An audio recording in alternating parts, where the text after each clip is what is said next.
Jackie Kashian, Laurie Kilmartin. Well, that was a hit, wasn't it, Laurie? Yeah. People seem to like it. They liked it. Us having a guest. Janeane it was Garofalo. Janeane. It was Janeane. Let's not get guests excited, please. Well, I will say that the Patreon half hours are pretty popular. That's true. That's true. People are pretty psyched about those. And so you can get half of what happened with Janeane with different people on the Patreon if you want, folks. $10 a month, I think it is. Is that right? Or is it the $5? It's only $5 for the interviews. Oh, there you go. Yeah. So $5 a month. It was hard to compliment her. If I even started a compliment, she took out an AK-47 and riddled my body with bullets. But did it feel like looking in a mirror, Laurie? Did it feel at all like? I don't know what you're talking about. The two of you were too funny. It was like a who can. Yeah, I was just like. Well, at one point I was like, you guys. What was funny to me is, so we did like an hour of podcast, and then we had the space for another half hour. So you and I before said, hey, let's just do 10 minutes. If Jeannie wants to do 10, why not? You know, it's a crowd and we're comics. And and we presented it to her that way. Like, you don't have to at all. We can do each do 15 or whatever. It doesn't matter. And she's like, no, I want to do it. And then, so after the podcast ended, we took like a little intermission, and she said, I'm just going to go out for a smoke. And I was like, she's gone. And never returned. She was. Never to return. I call that the French goodbye, where you don't tell them that you're leaving. You just tell them you're getting a smoke. You just lying. I should probably tell you that. So this week I'm home for 2 weeks. Ooh. Holy smokes! I could not be more excited. And so I'm doing a set at the Improv on Friday, and then next week I have something on the Wednesday, which is something called Brew Brothers. And then I'm doing Good Heroin a week from Saturday. So I should pick up some other sets as well. Well, but I'm in town. This week, let's see, Thursday, I'm doing a special set at the Improv on a 7:30 show. You know it's a special set because it's the Improv, because Rita took me off the email list. But she booked you for that? No. Somebody else did. Okay. So that'll be exciting for everybody involved to see me at the Improv.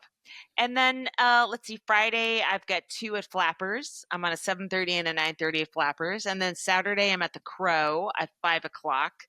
And I'm on the 8 o'clock at the West Side. So I'll be in Santa Monica all Saturday night. Nice. That is cool. And then after that, of course, after like on May 11th, I fly to the East Coast to do a run with Maria. I'm doing South Carolina, North Carolina, Atlanta, and Jacksonville, Florida. And then I'm going to Minneapolis because I'm doing a synagogue. May 18th, you guys. It's public. It's a benefit. It's my sister's synagogue. So May 18th. And then I come home, and then I fly back to Minneapolis for my niece's wedding. And then I fly back home, and then I fly back to Minneapolis to do Rochester before the end of the month. My I'm going to fly. Yeah. Rochester, Eau Claire, and Green Bay. Eau Claire and Green Bay, of course, in Wisconsin.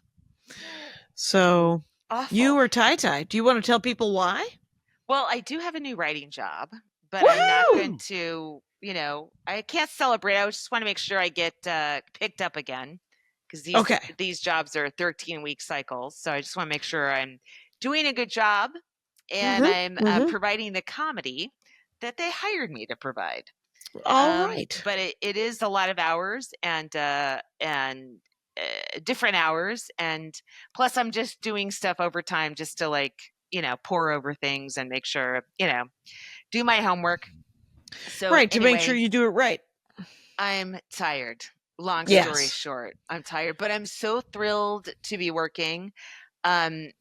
It's a lot of fun. And then just the relief of, getting paychecks. Yes. Feels wonderful. and Yes. it's exciting to. Will this mean that you will be eligible for insurance because the Yeah. oh there you go, you will have hit the threshold because you did the Oscars, and so that's cool because that was ending this Mhm. year. However, listen, I did. So anyway, I'm not trying to be vague. I just don't want to. I just want to. You just want to do it one day at a time for a second.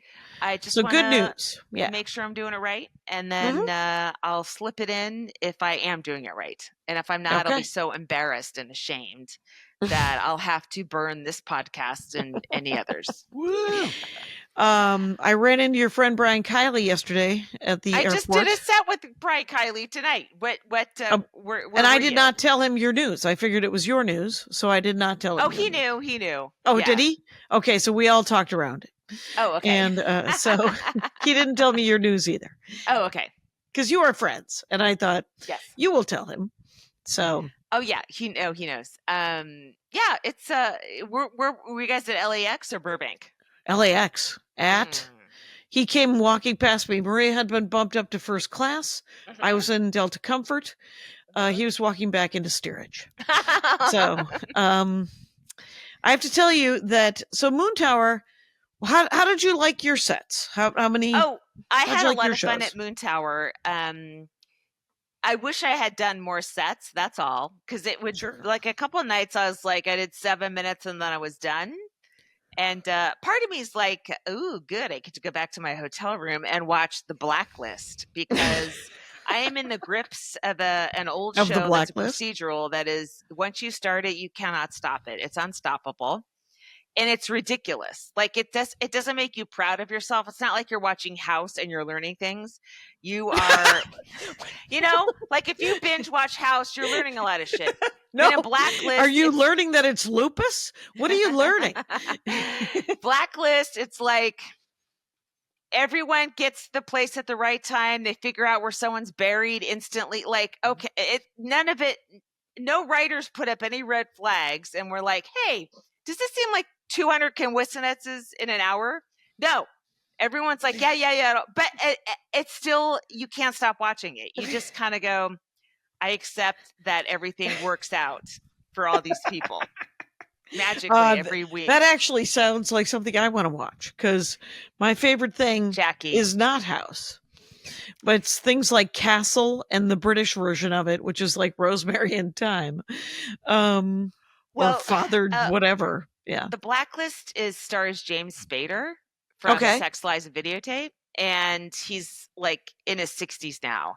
And this guy is so fucking good. His scene, every scene he's in, you're like glued to it. That's how it's ridiculous in some ways. But when he's in the scene, you can't turn away. He's so good. And he's not like super handsome or anything, but he's just magnetic. And the character's great. And, it's a lot of fun to watch. So you got to do 1 7-minute set, and then you went and you binge watched The Blacklist. And then you binge talked about The Blacklist. That's how I like to do comedy festivals. As little contact as possible with comedians. I run right back to my hotel room and binge whatever TV show that I've started. Yes. We're watching Angelica Houston is in this new 3-episode thing on BritBox. Oh. And it's a Agatha Christie novella that they've completely changed, but they're doing a nice job with it. And Angelica Houston is in it, and Angelica Houston can do anything. And then all of a sudden you continue to watch Angelica Houston do things because she's a freaking delight.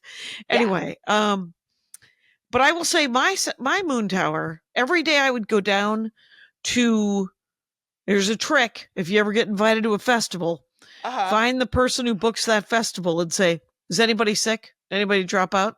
You got any extra sets? Idea. Mm-hmm. And so every day I would walk down and I would find, I would go into that main room on the second floor of the hotel. Yeah. And I'd get an extra set. Some of the sets I got were not sets that I would have chosen to get because they were themed. Oh, and they're not my strong suit. I did the Sklar Brothers Tag It. where they riff on whatever new stuff you're working on. Yeah, they were telling me about that. That sounds like a lot of fun. And then I did a show called Shred It, where you would work, you would write down a new premise, work on it. If the audience did not enjoy it, you would then put it in a shredder that was on stage. And No. doesn't matter. It's still in my notebook. You can't trick me. You can't trick me. Shred It. And the one that I actually liked, and you would have thought that I would have liked the least, was called Surround or Surrounded. And that is a crowd work thing. Yeah. I don't do crowd work. My crowd work is, hey, shut up. And then I keep talking. So, but this was great because I was fourth and already everyone had already asked all of the questions. Right. So I went up and I asked, essentially, because where really good crowd work comes, in my opinion, it comes from you're working on a new bit. And you maybe, and I've seen other people do this. I don't do it, but maybe I'm wrong because that's what I did. The best people I've ever seen do it. They're working on a bit and they go to the audience kind of looking for an angle. And so like I once riffed something about classic novels. So I decided to ask people in the audience what their favorite classic novels were. And then I riffed on that. And it was a 10-minute set. That's and then a I smart asked, way to do it, especially if you're going fourth. Right. And then and there was a guy in the front row because you're surrounded, and two or three of the four people who went up before me, he was in a wheelchair. He didn't have any legs. He'd been amputated from the knee down. The comedian? No, the guy in the front row. Audience. Okay, sorry. Three of the comics made comments about him not having legs. And they weren't. So he was alerted. He was, yeah. To the He fact didn't that know he didn't have that. legs. He didn't know that helpful. he didn't have any legs. Right. So when I went up, I was also going to work on this other bit that I need people in the audience for. And he happened to be, and I wasn't looking for this, but he happened to be sort of the best looking guy in the front row. So I got to ask him about his stuff. So at least, and I felt okay about it. Allow me to virtue signal here a little bit and just tell you that I was able to say nothing about his fucking legs, which he knows all about. And then just talk about how I liked his shirt. Yeah, I think anytime and white comics instantly go to race, right? Not in LA so much, but in New York, whenever anyone does crowd work, instantly it's race, if whatever your race is, right? Oh, really? Oh, yeah. And I've seen it, but I don't do as many sets there as you do, of course. Well, so. It's just like I wonder if those audience members are sort of bracing for it, and then it comes, and they're ha ha ha. But That's it exactly. An interaction with somebody, and they're bracing for something, and then it doesn't happen. The relief is, I think, probably a surprise and nice for them, right? Right. Especially if you just went in another direction. Yeah, go in with stand-up comedy. I'm going to make a sweeping statement.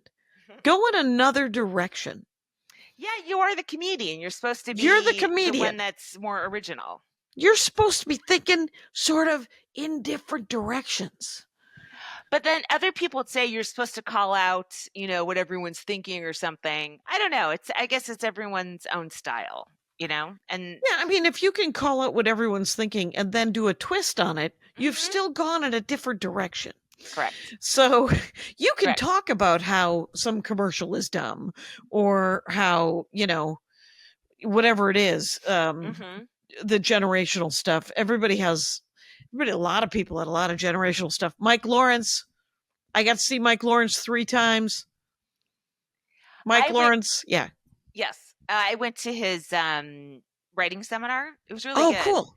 And he called you out. He said you and Patton gave him permission. He's like, oh, I didn't realize I could talk about comic books. Like, he didn't realize he could talk about these very specific things he was interested in until he saw you and Patton, nerding out like the geeks like that the nerds are. that we are. Yes. It's and sometimes the more specific, the better.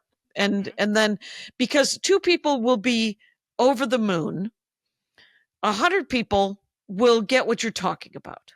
And the other people will get the joke that hopefully you've written that you don't have to know that Cyclops wears that thing. But if you write a joke that's that specific and then you compare him to Geordi on Star Trek, comedy gold, Laurie. Look what I just did right there. Maybe that's a new bit. Well, I think we can agree it isn't.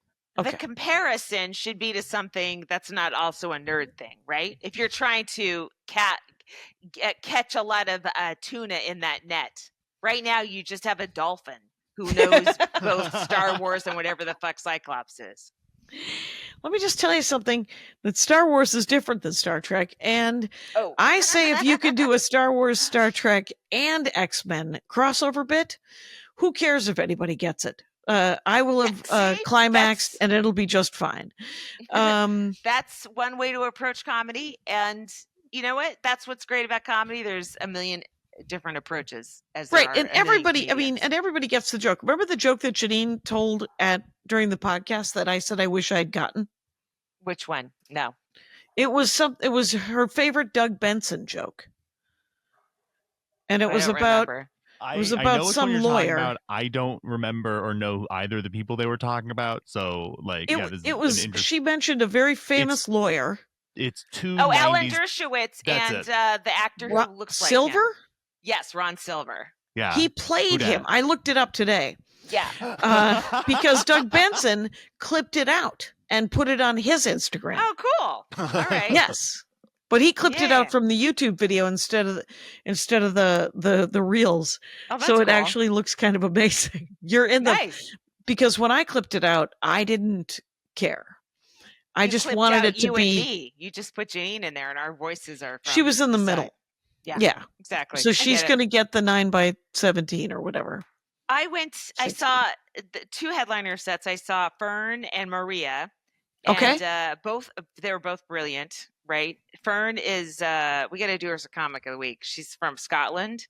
Okay. And then Maria was like great. And I had to leave right after the Hertz bit because I had a set that I mistakenly thought would be on a show that was running on time.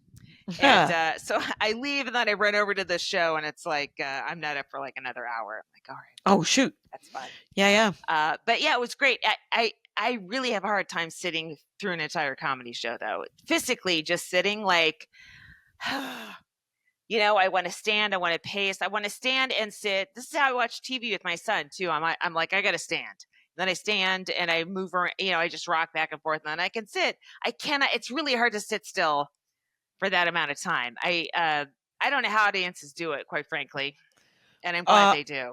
I'm glad they do too. I have seen both Brian Regan and Maria Bamford go to shows and sit and watch an MC feature headliner show at a table, like a person, like an audience member. And I have a real hard time. It's first of all, I want to go up, but that's my self-absorption. And then, I can, it's a chore. It's a chore to sit through a whole thing. But those are good. Those are good long sets to see. Those are great. Yeah, it was great.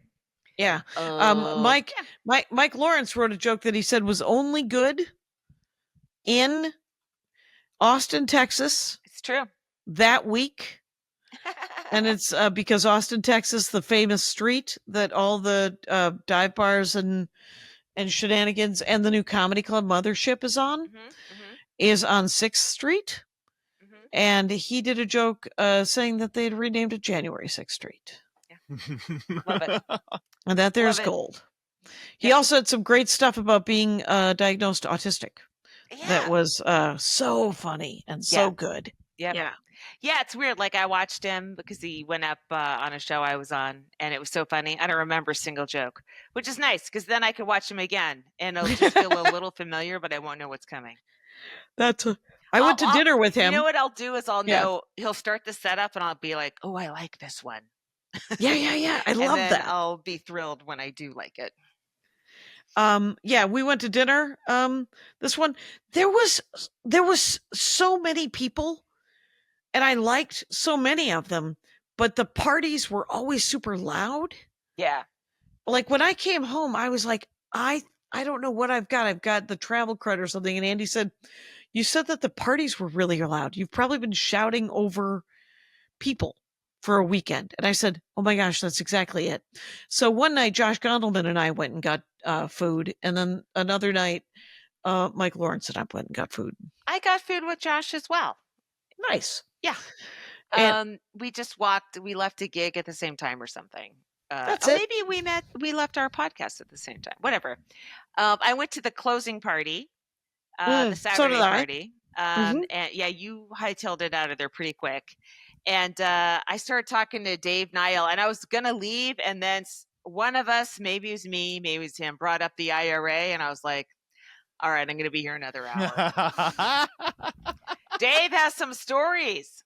You know, that's because he's from there. Yeah. And his parents are from there. You know, he's got people there. So did you find a quiet corner to rehash the troubles? No, he was shouting them.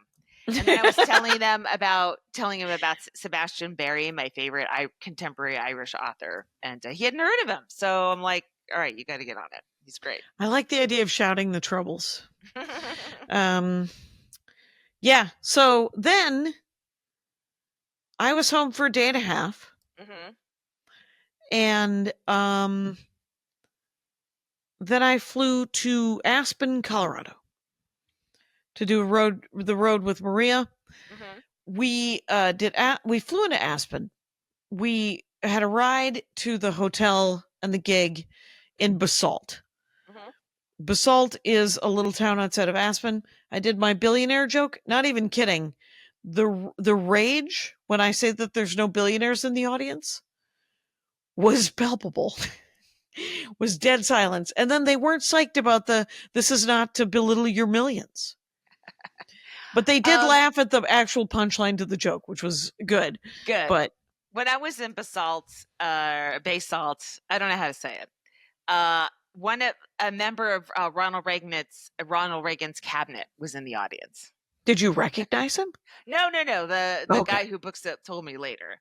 I was like, all right. Yeah, it's major money there. They want to get away from Aspen and well, the weird thing is that there's one grocery store and it's a Whole Foods. There's one coffee shop and it's a Starbucks. And they both came into the town on the grounds that there would not be another grocery store or another coffee shop. It's a monopoly sanctioned by the city. Wow, that sucks. And it's Starbucks? Yeah. Awful. And I went to the thrift store. Can't have a little independent coffee house? They got to go to Starbucks? Wow. Well, it's soothing to see the corporate logos. And so then we had to drive to Parker, Colorado, which is outside of Denver. And we were going to hire a driver, but it was very expensive. So we decided to give a Colorado driver money. And Samuk used to live here. Samuk Tolgulger. Remember him? Yep. He's great. I see him every time I'm in Fort Collins. Oh, yeah. So good. Yeah. And so he drove from his home north of Fort Collins to Basalt and then drove us to Parker. And Maria gave him money and a couple of sets, a set on each show. I threw him a bunch of money and he earned every dime because get this, the drive from Basalt to Parker, there was a cattle truck fell over. There were cows all over the highway. No. A 3-hour drive that turned into an 8-hour drive. No. They had to push the show an hour. Wow. We drove exactly to the theater around cows for No. hours? No, we What? had to go through the mountains north. Take Oh, they that. wouldn't let There's you near the cows. You had to take right. another. There's only 5 roads in all of north of Colorado because of the mountains. Oh. Because it's very expensive to make roads through the Rockies. So there's only 3. And so we had to go to the next one and then over and then back down. And 8-hour Horrendous. drive. We drove directly to the theater. I got out of my shorts. Oh my I God. got into a pair of pants. Beautiful. And did the show. The drive? Sure. It was Colorado. It's very beautiful. But there's still no guardrails. Oh God. It's terrifying. Yeah, that is terrifying. Samuk saved our lives. And so we did the show the next Just morning. thinking about it. No guardrails. We had a 9:30 a.m. flight. Oh, and we had to take United. Because it was direct from Denver to Des Moines. Maria splurged, bought us first class tickets. Nice. I still don't want to fly United. Do you know that the flight attendants in the front of the we could overhear them talking about problems with safety, how much they didn't enjoy their jobs, Oh, really? how irritated they were with each other. I mean, it was quite a gossip fest up at the front of the plane that I never want to be part of. How about Wow. whisper? How about not normal voices? What were they saying about safety? They were saying, well, you know, that something about the door not latching correctly. And that was the plane that you were currently on? Yeah. Oh, shit. Yeah. And they're like, well, go check the other one, see how that one latches. And you're like, no, I'm not pleased about this at all. No, So, and and also by the way, word latch just implies it's like a fabric fastener, you know? I'd like a new word, like lock, like triple lock. yeah, I don't remember Deadbolts. exactly. I believe they use the word latch, but I wouldn't swear by it. And I will say that the flight had been delayed 3 times. So we were supposed to leave at 9:30. We ended up leaving at almost 2. So we got to Des Moines around 5:30. Show's at 7:30. Oh, no. Des Moines show, amazing crowd, super pumped to see Maria. We both had great sets. She got a standing O. Then the next day, early flight to St. Louis. Oh, my God. But we got this is early. horrific. This is horrific. Right. Well, the routing on this was, I mean, for a Awful. month, we've been talking about how it's going to be horrible. And you guess weren't- what? We weren't wrong. You were so right. Oh, my God. The shows were really fun, of course. The St. Louis show was super fun. And we both got early check-in so we could sleep all day because we got to the hotel at like 10 a.m. It's the travel that kills you. Seriously. This Yeah. travel is so bad. And even as you were saying, you're in first class, it's still awful. It just wears you the fuck down. So just think about, comics who don't. Like, literally, when Brian, because Brian, I think he had been in Philly Brian Kiley was doing either a corporate or some sort of private in Philadelphia. And as he walked past, I was like, oh, he said, and then when I saw him at luggage, I said, how long have you been out? And he said, just the one night, Jackie. It's okay. So, and he said, I'm still tired, but yes. So. Yeah, we were just talking about this tonight at the Laugh Factory because we were doing a show to benefit an autism foundation. Right. So he was on it. I was on it. And a club I'll never play, I guess. So well, I'm only there when it's a neurodivergent night. They always have me in. They know you're neurodivergent, but know not I can't in a normal way. No, but I mean, so there's like teenagers, autistic teens who did sketches and stuff, and their parents and everything. It was fun. Good. But yeah, I put in for the Laugh Factory, but never Long Beach. And since I stopped putting in for Long Beach, they stopped giving me anything. I just can't drive to Long Beach anymore. No. And there's no reason. And did you get to pick up all of your checks as long as you were there? I don't know if I've got all my checks. There was some checks that Remember, you're supposed to pick them up when you go to the Laugh Factory. well, It's a they nightmare. actually do direct deposit now. I Oh, was do they? told. Yeah. Well, that's good. But here's the other thing. So the booker of the Comedy Store who championed me, who got me passed, is no longer at the Comedy Store. Right. And I'm like, am I out now? I don't even know. You can't know. You can't know. I mean, the last 2 times I put in for spots, I haven't gotten anything. Now, it Mhm. could be the new person just, taking in everything. That's fine. Do you know who whatever. the new person is? I know the name. I don't know that I know that person. Okay, so you might have to go hang.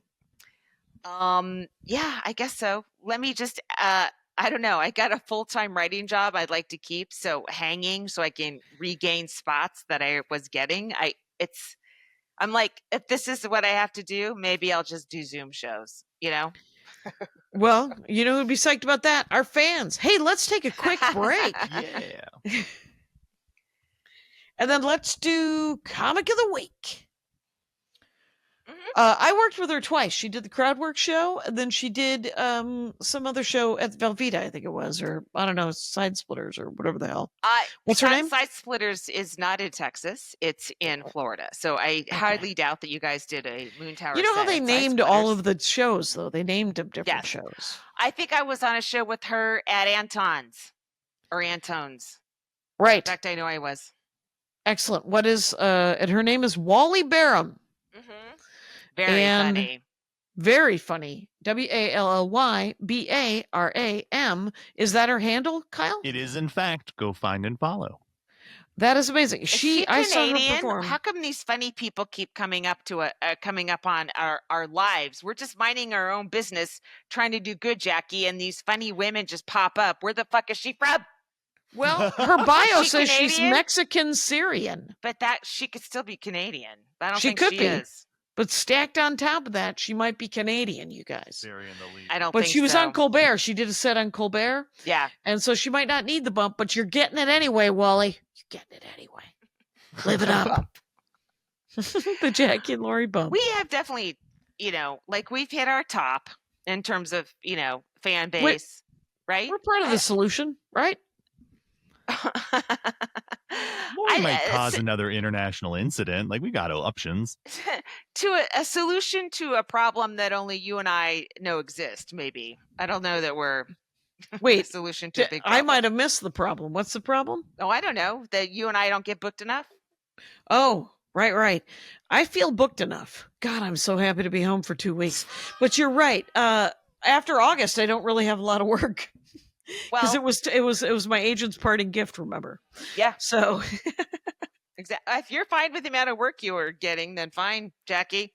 We don't need to listen to your spots, your dates. it's 30. No. Well, I mean, the thing is I'm happy with the work. Everyone should come and see me, right?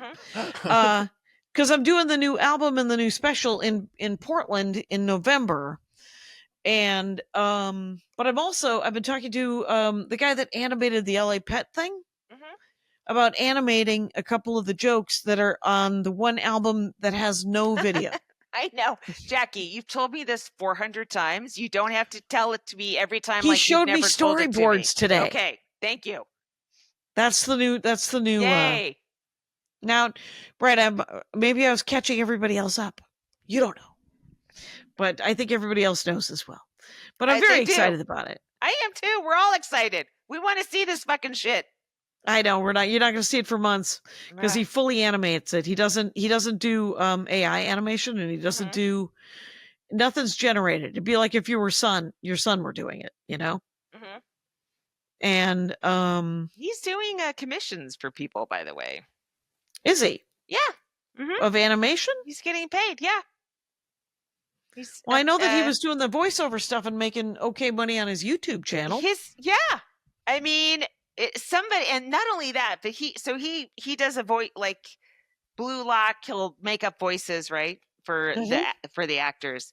Somebody took his voice and they redubbed his in Spanish and they credited him. But they took all of his characters and his accents, but they did it in Spanish. It's really cool.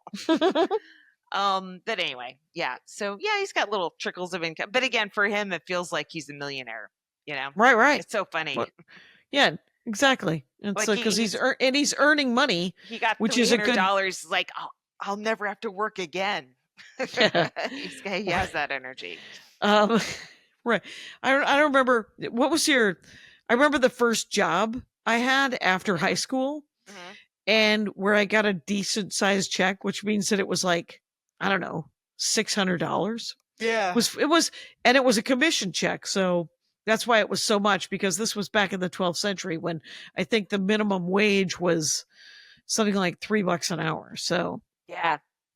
So I got a commission check for 2 weeks, and I was 17, and it was like $600, and I said, you know what, I'm holding the check in front of my boss. I go, I don't feel well. I gotta go spend this. And that's what I did. They were like, all right, take your fancy check. See you tomorrow.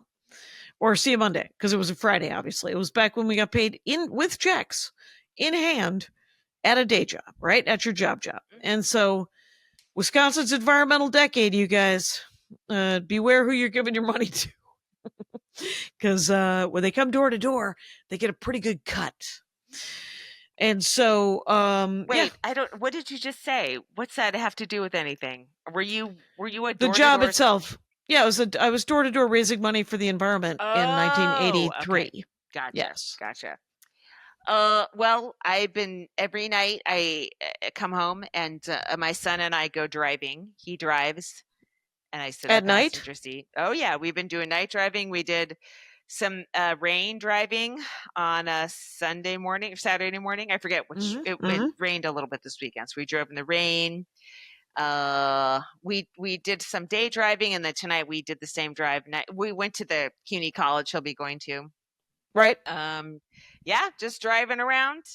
I want it to be as strong of a driver as possible, and yeah, he's got. When's his test, or how many hours does he need? Whenever it's ready. I don't know how many hours he needs. I mean, he can take whenever he wants, I guess. But it was funny because Felicia, Michael said one of her kids had to take the driving part 5 times. I'm like, you know what? I think that's kind of the track we're going to be on, but that's okay. No rush. Is he pretty good at it though? Yeah, he's actually not too bad. He's a little hesitant. He doesn't like being near trucks at all. Nobody does. Yeah. 100 years later, I don't like being near a truck. Yeah. Because you don't know, I don't like being behind a truck. I don't like being next to a truck. I don't Somebody know how much driving a truck they took. Yeah. Yeah. Exactly. They're a little weavy. I don't want any part of it. Yeah. You know what they call that?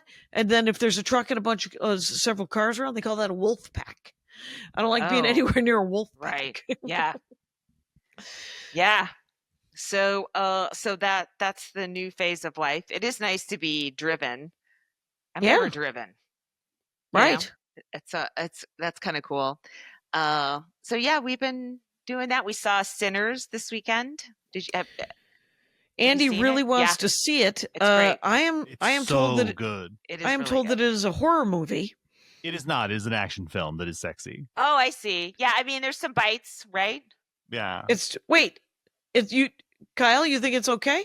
Yeah. Oh, I think you'd be fine on it. Yes. 1000%. It's not a scary movie. It contains vampires, but is not frightening in nature. Yeah. That's okay. Are you kidding? I love vampires. Vampire do you wish movies that they I were can dressed do. in 1930s attire fighting people? Oh my God, is there a dirigible? What if they did a little Irish jig, Jackie? What if there was some clogging? Go give this movie more money. Okay. Yeah. All right. Andy and I will go because he desperately wants to see it. And we were gaming today. We're playing a game, and somebody had seen it and she said it was scary. And I had read that it was a horror movie. But you say action movie with vampires? I could do that. Yeah. I agree. And then we finished watching The Sopranos, and I took out before the diner scene. I took out my iPhone and I wanted to record his reaction because he doesn't know what the ending was. He just knew it was controversial, And then it just goes to black, and I was sitting there waiting for him to realize that was it. It took like 10 seconds, and I was like, it's so fun to relive that. Do you remember how angry people were when that came out? That was crazy. People were enraged when it ended. I thought, and a lot of people thought, your cable went out in the middle of the Sopranos finale, right? And then the first name comes up in the credits. What? So enraging. But what a great show. Yeah, I couldn't do it. I understand it was very well done. I sent my dad for his birthday a money clip. I think I told you about it from Arrested Development. It said there's always money in the banana stand. And I've only watched the first episode of the Arrested Development TV program. But I did send my dad the DVD, which I did not buy on Amazon. It's possible. Just work around it, folks. Sure. And I said, all you have to do, Dad, is watch the first episode to get the joke on the money clip. And he watched the entire first season, and he was like, I love this show. And I said, yes, that's why I could not watch it. And he said, is there more? And so I sent him the second season of Arrested Development. And he said, you know, the show, it's just, and he has all these new stories about all these new dirtbags he's never told me about. Ooh. And I'm like, well, this has been worth it. This has been worth the $15 for each DVD, because he was like, this just reminds me of all these guys that I met. And I said, yeah, that's why I can't watch it, Dad. It reminds me of all those guys you introduced me to when I was a child. I don't want any part of these gentlemen, but I'm glad you're enjoying it. And he was like, I am. He doesn't even hear the part where, remember the dirtbags he introduced me to? He's so excited about the Kentucky Derby this weekend. Did he bet? I don't think that he's going to be able to get to an off-track betting place, and the Indian casino by him doesn't have a racetrack betting book because they cost extra. And Wisconsin, even Native Americans in Wisconsin are frugal, and so he would have to go to Waukegan, Illinois, and I don't think he can get Russ to drive him to make like 3 $2 bets or whatever the hell you want to do. He can't do like DraftKings or something? I will not be showing my father how to gamble on his phone. It'd be Don't like, even tell him it exists. Yeah. Him excited about the Kentucky Derby is like me thinking about drinking a glass of Rumpelmints and Jägermeister mixed together. Gotcha. So, yeah, unnecessary. Gotcha. It's called a dead Nazi, by the way. Is when you get a shot of Jägermeister and a shot of Rumpelmints. Oh, really? And you put them in a tumbler, and then you do that real quick, and then everything goes bye-bye. You get an hour to yourself. Interesting. Or without yourself. I just saw. I haven't. You've seen Glorious Bastards, I'm sure, right? No. Someone just pulled up the scene, Kyle. You know the scene where the guy figures out that the British guy who's pretending to be German is actually not German when he holds his hands up like this. I forget how he did it. He did the 3 wrong. Yeah. And the look in that Nazi's eyes, oh God, fucking chilling. I've never seen that actor in anything else since. I think he must have been typecast as chilling Nazi because he was so good.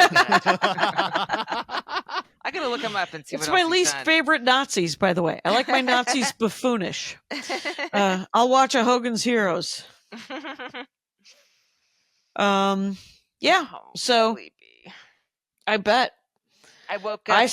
I swam very early this morning to get it over with because I knew I wouldn't have any other time the rest of the day, and I'll be doing that again tomorrow morning. But is it a good jump start for you? Yes, it is. I feel so great when I'm finished. Yeah. Actually, I feel it only feels bad when I am in bed. Okay. and I could not do this. I could skip it. And putting on a swimsuit and going outside, it doesn't. But then the worst part is the walk from the pool from the deck to the pool, and then you jump in and you're like, well, it's so fucking over. I might as well do my workout. You know what?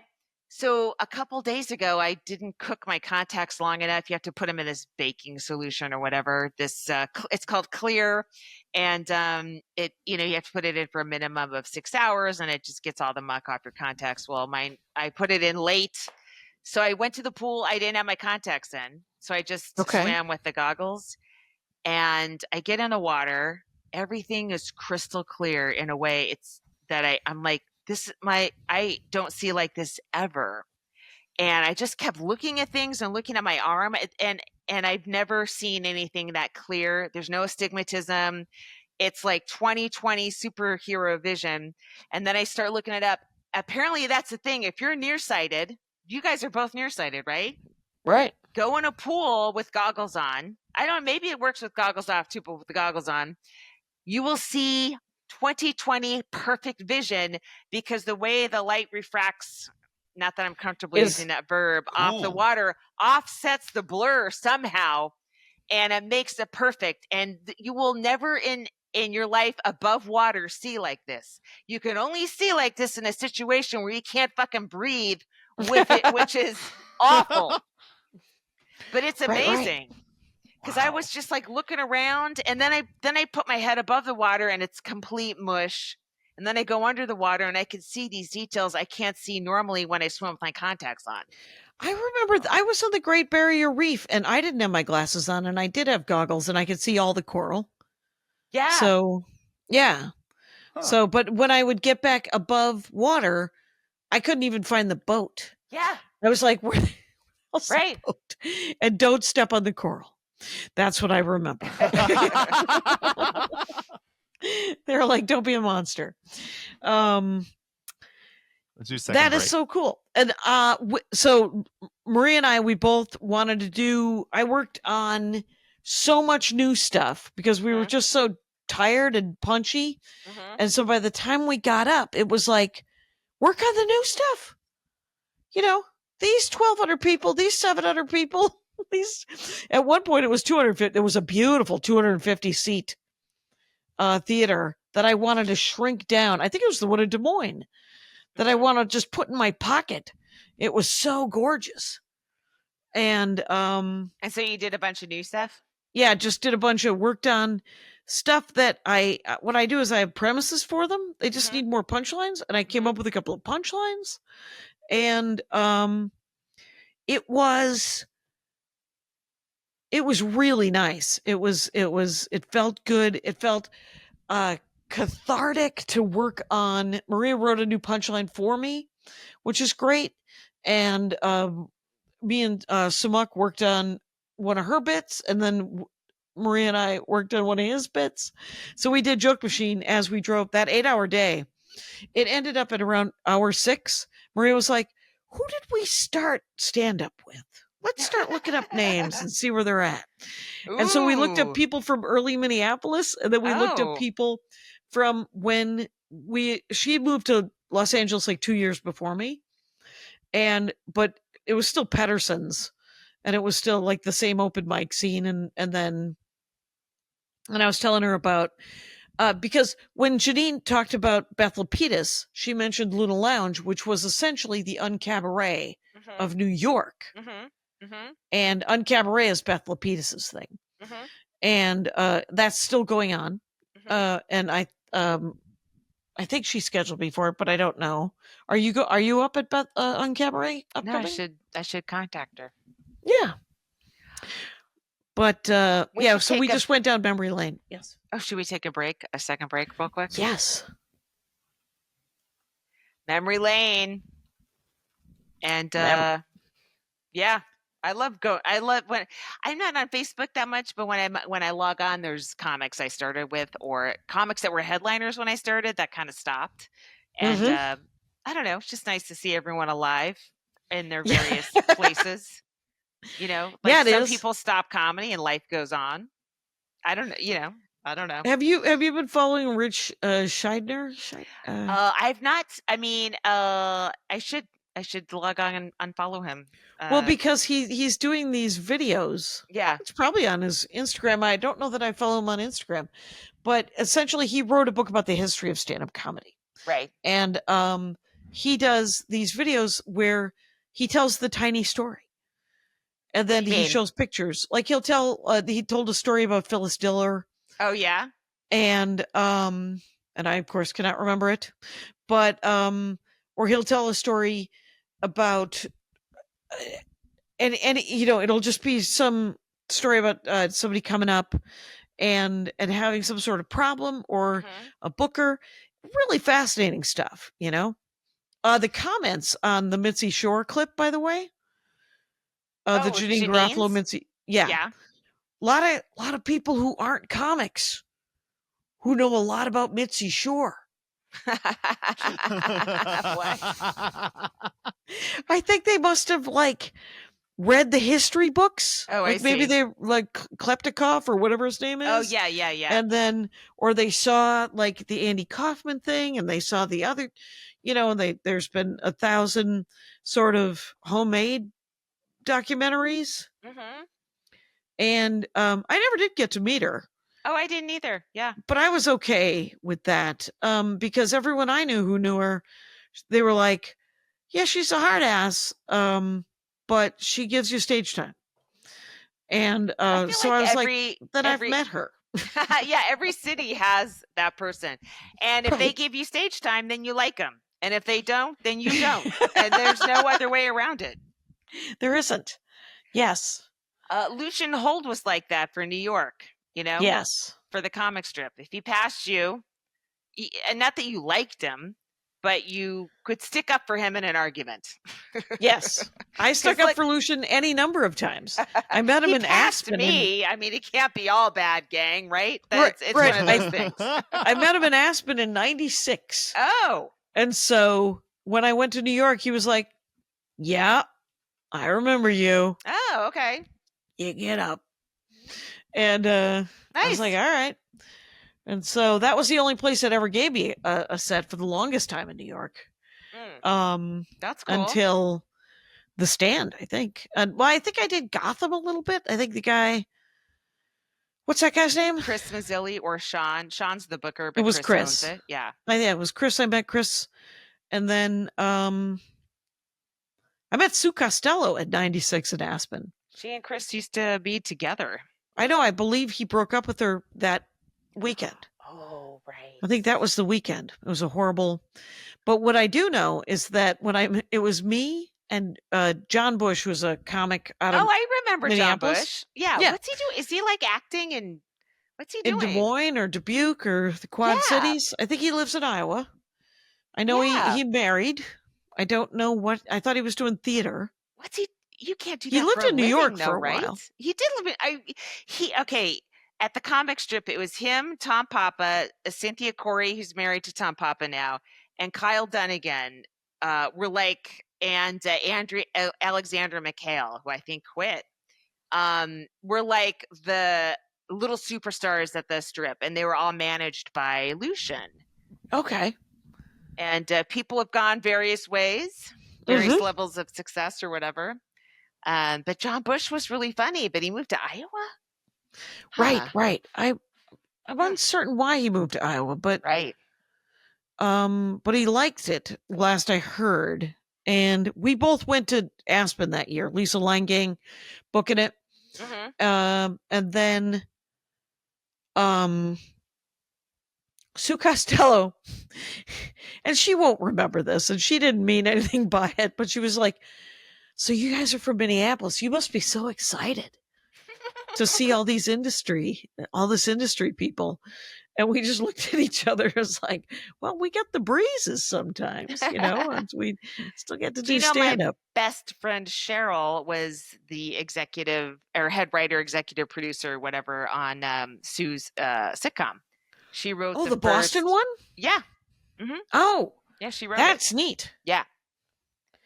Unfortunately, it didn't make it past season 1, but it was had some great stuff in it, really great blue collar kind of stuff, Yeah, it had. Great. Remember? Yeah, that was when it was Roseanne and Brett Butler, and I think the Sue Costello one came after that, and it should have took. Yeah, it's too bad. Yeah, it did. And then I think Chris Titus. Chris, yeah. His was kind of blue collar too. He kept Yeah. wearing that shirt with the flames on it. I bet he secretly likes that shirt. Let's be honest. At the time, I think he didn't even secretly like that shirt. I think that was his shirt. Sure. Yeah. Oh, so then I was talking to somebody last night who was also bummed about the Comedy Store because this comic had connected with the booker and was kind of felt like they had made successful inroads, and now was like, I got to start over. It's so reinvent the fucking wheel. hard it's so hard when a booker leaves a club, you know, and you don't know your status there. And a lot of comics spend a lot of time hanging out at clubs trying to establish a relationship with the booker or people around the booker. And then to have all that sort of be washed away and you kind of got to start over. Some people, it's good. Some people like, oh, the booker didn't like me. I never had a chance. Maybe now you have a chance. It's always, I mean, it's just hard. It just reminds you how fucking hard stand-up comedy is, and not the comedy part, but the getting spots part. Right. It was my favorite part of rejoining the thread was the talk is that everybody on the text thread, if you want to know what something pays, you could ask the text thread. And if they don't know, they'll find out. And then they'll also ask other comics at the same level or higher. And sometimes they're men and sometimes they're women to find out if we're all being screwed. Or if some people are getting more money. Yeah. Yeah. That is well, we don't forget to use your friends, folks. We found out that we were all equally being screwed, no matter what the gender was, by this one club. And it's like, all right, well, I guess equal we know opportunity that going in. Shit pay. Congratulations. Yeah. for not making it different for anybody. Or not even a cost of living raise once you average out the per show in 10 years. Right. 10 years. Right. Of course not. Ridiculous. And it was but this I've been home for a day and a half.